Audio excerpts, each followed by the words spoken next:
50 லட்ச ரூபா போலீஸும் அவுட்டு, 70 லட்ச ரூபா போலீஸும் அவுட்டு. கடைசியில் பெட்ரோல் காசு 500 கொடுத்து 200 ஆட்டையை போட்டு போயிட்டான். இதெல்லாம் வேலைக்காக இவனை நம்பி புரிய கிடையாது. டாக்ஸ் கவர்மெண்ட்டில் இன்றைக்கி நம்ம போலீஸர் வந்துட்டார், இன்றைக்கி மீட்டிங் கொடுத்துருக்காரு. போய் இன்றைக்கி போலீஸரை பார்த்துட்டு சக்ஸஸ் பண்ண வேண்டியதான். சார் வணக்கம். ஞாபகங்களா நேற்று வந்துருப்பாங்க. வணக்கம், ஞாபகம்லாம் இருக்குது. இப்போ எப்படி வந்தோம்? நேற்று தான் பெட்ரோல் காசு போனானே, 500 ரூபாய்க்கு ஆட்டை போட்டானே. இப்போ என்ன சார் நீங்கள் சொல்லுவீங்கன்னு தெரியும், எனக்கே ரொம்ப கஷ்டமா இருந்தது. நேற்று உங்கள்கிட்ட இருந்து ஒரு 200 ரூபாய் வாங்கிட்டு போயிட்டேன். ரொம்ப கஷ்டமா இருந்தது. ஃபர்ஸ்ட் இந்தாங்க, அதில் 100 ரூபா நீ கொடுக்குறேன், சரிங்களா? மீதி 100 ரூபா நாளைக்கு கொடுக்குறேன். ஒரு மனுஷன் போலீஸ்னு சொல்லி இந்த ஆஃபீஸ்க்குள்ளே வந்து அட்வான்ஸ் கொடுக்குறேன்னு சொல்லிட்டு ஆசையாத்திக்கு 500 ரூபா கொடுக்குறேன்னு சொல்லிட்டு வாங்கினேன். அதில் 300 ரூபாய் ஆட்டையை போட்டு 200 ரூபாய் காப்பியெல்லாம் குடிச்சு அந்த 200 ரூபாய் பெட்ரோல் வாங்கி போயிட்டீங்க. இன்னைக்கு 100 ரூபாய் தூக்கிட்டு உள்ளே வந்துருக்கீங்க. இந்த 100 ரூபாயை வேண்டாம், கையில் பிடிங்க. இல்லை பரவாயில்ல சார், வச்சுங்க சார். நீங்கள் போலீஸ் பண்ணது உங்கள் படத்தை நான் பண்ண தயாராக இல்லை. நீங்கள் தயவு செஞ்சு சார் போகலாம். உங்களை நம்புறேன் சார், நான் உங்களை நம்பித்தானே போலீஸ் கேட்க சொன்னேன். பண்ணலாம் சார், உங்களை நம்புறேன். நீங்கள் வந்து கண்டிப்பாக 2 ஹீரோயினை செலக்ட் பண்ணுவீங்க. அதனால ஆமாம், நான் 2 ஹீரோயின் செலக்ட் பண்ணேன். நீ ஒரு ஹீரோயின் வாங்கிக்க, ஒரு ஹீரோயின் கொண்டு ஃபாரின் கூட்டு போக சொல்ல. நான் ஆட்டியை பண்ண வளர்க்கணுமா? சார் இந்த டவுட் எனக்கு இருந்தது. Okay, thank you sir. ஓ மறு சித்திரம், இந்த டவுட் எனக்கு இருந்தது. அதனால தான் நானே ஒரு ஹீரோயினை செலக்ட் பண்ணிட்டேன். எங்க எந்த ஊர்ல? உள்ளூர் தான் சார், உள்ளூர் தான் சார். நீங்க ஏன் மூஞ்சிக்கு தான் சார், நீங்க என் சன்னுக்கு ஒரு ஹீரோயினை செலக்ட் பண்ணுங்க.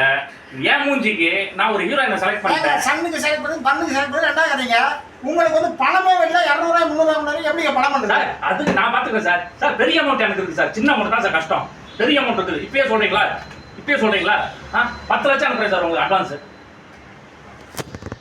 கடவுளே, நான் யாருக்கு என்ன பாவம் சார்? எல்லாம் எதுவாக இருந்தாலும் அக்கௌண்ட் தான் சார். இதெல்லாம் வந்து கையில் வச்சுக்கிறது இல்லை நான், சரிங்களா? 100 ரூபாய் ஏதோ போனா போயிட்டு போகுதுன்னு கொடுத்தாங்க, அதனால கொண்டு வந்து உங்கள்கிட்ட கொடுக்குறேன். பெட்ரோல் காசு 200 ரூபாய் கொடுத்தேன். ஆமாம் சார். சார் எல்லாம் அக்கௌண்ட் சார். எல்லாம் நாங்கள் வந்து சின்ன நிறுவனம் கிடையாது, பெரிய நிறுவனம் சார். அதை சொல்லுங்க. பெரிய நிறுவனம் அதான் சார். இப்போ நான் வந்து சொன்ன மாதிரி ஒரு ஹீரோயின், எனக்கான ஹீரோயினை செலக்ட் பண்ணிட்டேன். நேற்று சொன்னது தான். நான் ஃபாரின் போறேன், ரூம் போடுறேன், போட்டு கணக்கு பண்றேன் சார். கணக்குன்னு ஏற்றுச்சு. அது எல்லாதான் கணக்கு தெளிவாக சொல்லித்தரேன் சார்.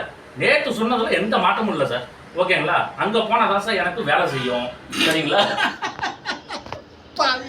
பாவி அங்கே போனால் வேலை செய்யும், இங்கே போனால் வேலை செய்ய சொல்ல ஒரே அவங்க தான் எதிர்பார்க்குறேன்.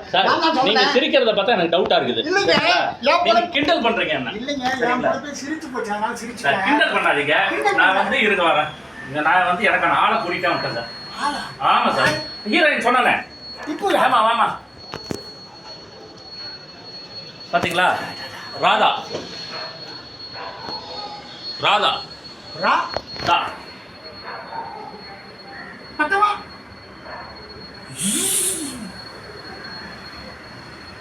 ஓகேவா சார்? இதெல்லாம் ஓகேவா? அது நான் பாத்துக்கிறேன் சார். சார் நான் தான் சொன்னேன் சார், சின்ன அமௌண்ட் தான் சார் பிரச்சனை, பெரிய அமௌண்ட் பிரச்சனையே இல்லை. ஹீரோயினை கூப்பிட்டு வந்துட்டானே. ஹீரோயின் 2 ஹீரோயினில் ஒன்று ஃபாரின் சொன்னால், ஒன்று இந்தியன் சொன்னால் நம்ம முடியாதுன்னு சொன்னோம். ஒரு ஹீரோயின் தள்ளிட்டே வந்துட்டு இருக்காங்க. ஆமாம், இந்த பொண்ணு யார் சார்? நான் தான் சொன்னேன் செகண்ட் ஹீரோயின் சார். ஆனால் நீங்கள் என்ன பண்ணுறீங்க, செகண்டாக போடாதீங்க, ஃபர்ஸ்ட்டாக போடுங்க. நீங்கள் பேசுறதெல்லாம் ஏடா ஒன்று. படத்தில் 2 ஹீரோயின். ஆமாம் சார். ஃபர்ஸ்ட் ஹீரோயின் உங்கள் சன்னுக்கு. ஆமாம். செகண்ட் ஹீரோயின் உங்களுக்கா? ஆமாம், செகண்ட் ஹீரோயின் கிடையாது, தப்பாக சொல்லாதீங்க. இவங்க தான் ஃபர்ஸ்ட் ஹீரோயின். படம் எடுக்க வந்து என்ன எடுக்கிறது? படம் தான் சார் எடுக்க வந்தேன். பணம் போட்டு படம் எடுக்க வந்தேன். நடிப்பாங்க, நல்லா நடிப்பாங்க. இப்பயே நீங்கள் நடிக்க வைங்க பார்க்கலாம். இப்போ வரும்போது நடிச்சுட்டு தான் சார் வந்தாங்க, நடிச்சுட்டே தான் வந்தாங்க.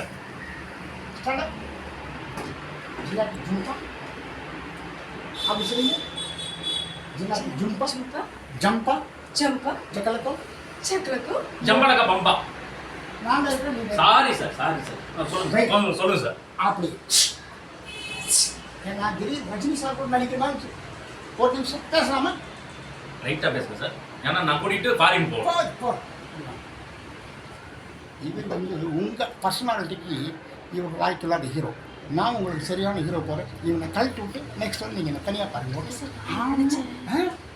பார்த்தீங்களா, நீங்களும் நான் ஒரே மாதிரி நினச்சிருக்கோம் பார்த்தீங்களா? அதனால் சார் சொல்லுங்க சார், எதுவாக இருந்தாலும் நீங்கள் அப்புறமேல என்கிட்ட சொல்லுங்க சார். என்ன சொன்னார்? நீங்கள் ப்ரொடியூசர், பணம் பாருங்க. அவங்கள கூப்பிட்டு வந்திருக்கீங்க. ஹீரோனா நடிக்க போகிறாங்க. சார் டைரக்டராக அவங்க 2 பேரையும் ஃப்ரேம் வைக்க போகிறோம் இல்லையா? சார் இவங்கள புக் பண்ணி நான் கூப்பிட்டு வந்திருக்கிறேன். அடுத்தது ஃப்ளைட்டை புக் பண்ணோம், அடுத்தது ரூம் புக் பண்ணோம். எவ்வளவு வேலை இருக்குது தெரியுமா சார் எனக்கு? சார் இவங்களை புக் பண்ணது ஓகே, ஃப்ளைட்டை புக் பண்ணது ஓகே, ரூம் புக் பண்ணதெல்லாம் எனக்கு சொல்லாதீங்க. ரூம் புக் பண்ணிருக்கேன் சார். அப்புறம் யார்கிட்ட சொல்லணும் சார்? உங்ககிட்ட சொல்லாம என் கஷ்டத்தை யார்கிட்ட சொல்ல முடியும்? இவன் திருந்தவே மாட்டான். ரூம் புக் பண்ணி 2 நாள் ஆச்சு. நான் ஏன் டைரக்டராக எனக்கு தெரியல சார். நேத்தே நான் ரூம் புக் பண்ணேன். எப்போ பார்த்தாலும் ரூம் எப்படியா பண்ணுறது போகிறேன் சார். டெக்சாஸ்ல ஓகே 2 ரூம் புக் பண்ணிருக்கேன் சார். ஒன்னு உங்களுக்கு, ஒன்னு எங்களுக்கு. எனக்கு இது ரூமு சார். நீங்க வரலையா? அப்ப படம் எடுக்கணும் சார். படம் ரோட்ல தான் எனக்கு ரூம்ல பண்ண போகலாம்.